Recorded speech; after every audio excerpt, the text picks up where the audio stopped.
존경하고 사랑하는 우리 구독자 여러분 반갑습니다. 여러분의 깐돌이 오빠 최현장입니다. 이제 2교시 영상 한번 시작할까요? 2교시 벌써 6시 30분입니다. 날은 덥고 이제 벌써 슬슬 이제 또 땀이 이제 흐르기 시작합니다. 아침 6시만 돼도 이제 해가 뜨는 것 같아가지고 굉장히 하루가 좀 빨리 시작되는 것 같아요. 느낌이. 하여튼 여러분들도 좋은 일들이 좀 가득했으면 좋겠습니다. 우리가 이런 생각을 많이 할 거예요. 이런 사람 한번 만나면 절대 놓치지 않았으면 한다 하는 생각으로 여러분들에게 꼭 들려주고 싶은 이야기가 있어. 이야기해주고 싶은 게 있습니다. 어떤 사람을 만나야 하느냐. 절대 놓치지 말아야 할 사람들. 또 우리가 또 사람을 만나고 항상 거기서 모든 일이 발생하다 보니까 역사가 생기고 하는 거 보니까 사람이 상당히 중요해요. 인간관계 상당히 중요하죠. 특히 애정에 목말라 하지 않는 사람, 이런 사람들을 꼭 우리가 놓치면 안 되겠죠. 그리고 잘 웃고 그 반응 잘해주는 사람이 상당히 좋아요. 뭔가 리액션 아주 중요하죠. 뭐 재밌는 이야기 하는데 괜히 뭐 웃지도 않고 괜히 화를 내거나 이상하게 쳐다본다면은 상당히 난감하겠죠. 하여튼 잘 웃고 반응 잘해주는 사람이 상당히 좋은 겁니다.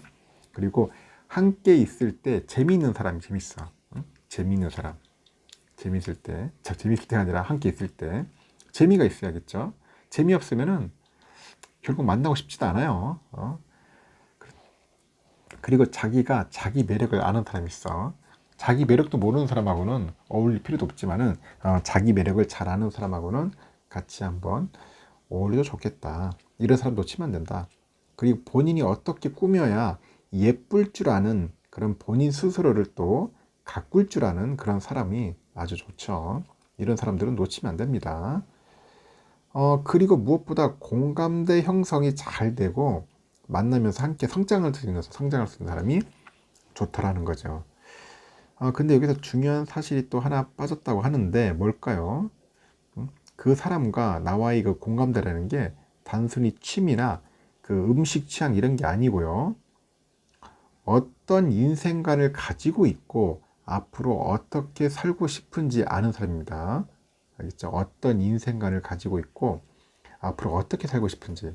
저는 이런 게 상당히 좋더라고. 그 사람과 얘기를 할 때 너는 너의 꿈이 뭐냐? 꿈이라기보다는 너의 앞에 이제 미래 10년 후 당장 10년 후 어떻게 할 것인지, 어떤 삶을 살 것인지, 그리고 앞으로 뭐 꼼꼼하게 뭐 경제적인 상황, 여건, 준비 이런 것들을 한번 서로 소통하는 것도 참 좋은 것 같아. 그걸 서로 나눌 줄 아는 사람들.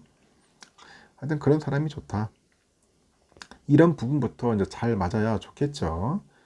우리는 보통 누군가를 만나면은 그 사람과 하루빨리 말이 가까워지려고 하는데, 이런 게 뭐죠? 뭐 좋아해? 하면서 어떤 스타일 좋아해? 뭐 이런 것 같이 만나면 자연스럽게 알게 되는 것들을 위주로 해가지고 물어보기 일쑤예요. 대부분 그렇지 않습니까? 하지만 이러한 질문과 대화들은 상대의 그 진짜 모습을 도리어 알 수 없게 만든다고 하죠. 그리고 이런 질문들은 만나게 되면은 서서히 저절로 알게 되는 사실이에요. 굳이 물어볼 필요도 없는 거겠죠. 뭐 음식 취향이 같다고 해가지고 잘 통하는 것도 아니고 또 언젠간 음식 취향도 바뀔 텐데 뭐 그때는 다르다고 생각할 것도 아니잖아요. 그래서 어떤 사람을 만나야 하냐면은 내 인생관과 얼마나 좀 일치하고 이 사람과 내가 같은 길을 걷고 있는가 한번 생각해 볼 필요가 있겠죠. 그리고 이 부분을 유심히 한번 살펴보는 게 중요할 것 같습니다. 그런 부분을 알기 위해서라면은 여러분도 본인도 그에 걸맞는 성숙한 사람이 되어야겠죠. 알겠습니까? 하여튼 이런 부분이 중요한 것 같습니다. 인생관. 아주 오늘은 중요한 단어 배우네요. 인생관이 중요하다. 여러분의 인생관은 뭡니까? 저희 인생관과 어느 정도 이게 공감이 되거나 일치가 된다면은 완전 환상의 커플이 될 수 있어. 환상의 커플. 근데 인생관이 다르면은 이 사람이 가까워질 수가 없어요. 오래 못 가. 금방 깨져. 특히 연인들 그렇지 않습니까? 서로 뭐 먹고 좋아하는 거 일치돼가지고 가까워질 수 있지만은 그게 오래 못 간다는 거야. 결국은 오래 못 갑니다. 결국은 인생관이더라. 갑자기 내가 보려고 삼성전자 관련된 게 아니고 엉뚱한 게 나는 것 같은데 하여튼 그렇다는 거예요.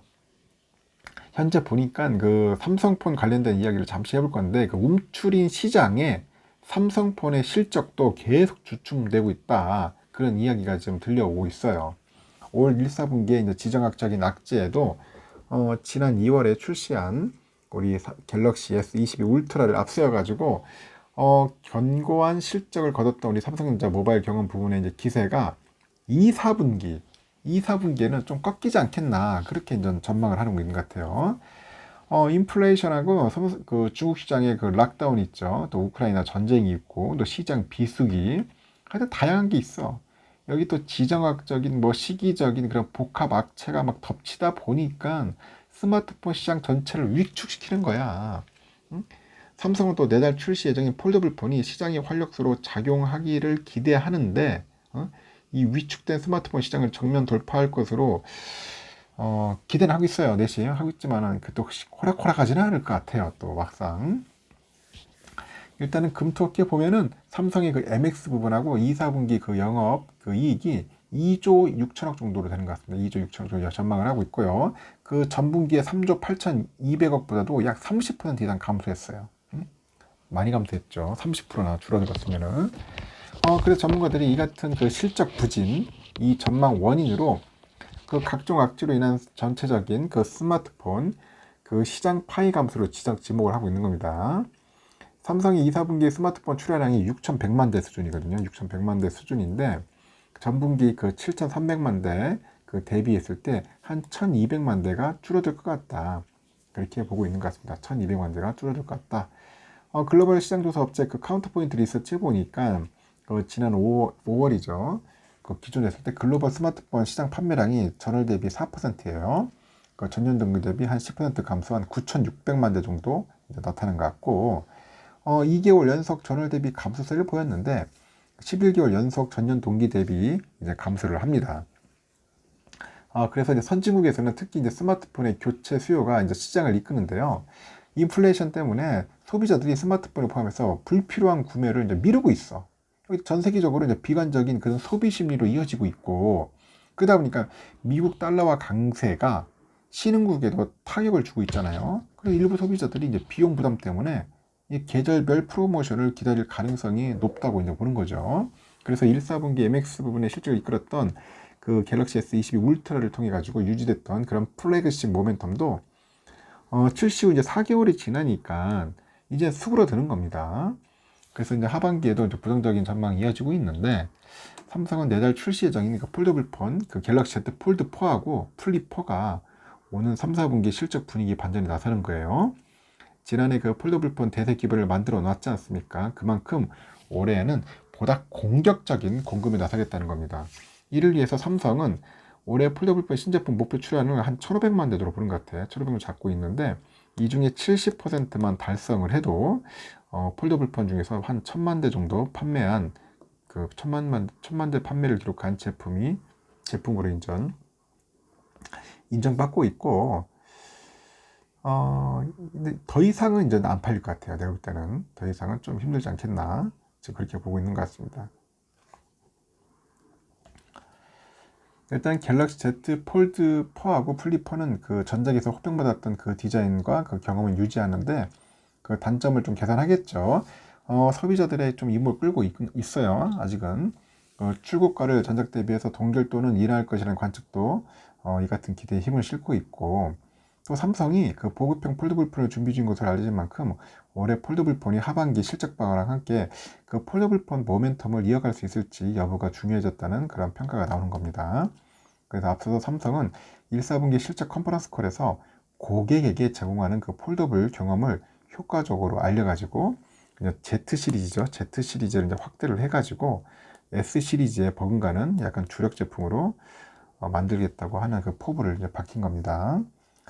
제가 볼 때는 아까 말한 것처럼 한 1,500만 대로 잡았다고 하는데 그 1,500만 대까지 좀 무릴 거예요. 한 1,000만 대 정도, 아까 한 1,000만 대 정도가 아까 가장 무난하지 않겠나 그렇게 봅니다. 이 플래그십 폰이 또 비싸다 보니까 그렇게 사람들이 많이 안 사고 경기 상황 등을 고려했을 때 그 정도 좀 낮춰야겠죠. 한 70% 정도 목표의 70% 정도만 해도 선방할 거다, 성공한다, 저는 그렇게 봅니다. 하여튼 지금 하반기가 중요한 것 같아. 하반기는 중요한데, 이제 울트라를 대체할 수 있는 폰은 폴더블이다. 이 폴더블에 운명을 또 걸 수밖에 없네요. 하반기에는. 여기서 또 죽 써버리면 큰일 나는 거야, 그냥. 큰일 납니다. 삼성은 더 잘할 것 같아요. 내가 볼 때는 잘할 것 같고, 가격을 좀 다운시킬 것 같아요. 다운시켜가지고, 하여튼 폭발적인 판매 한번 기대해 보도록 하겠습니다.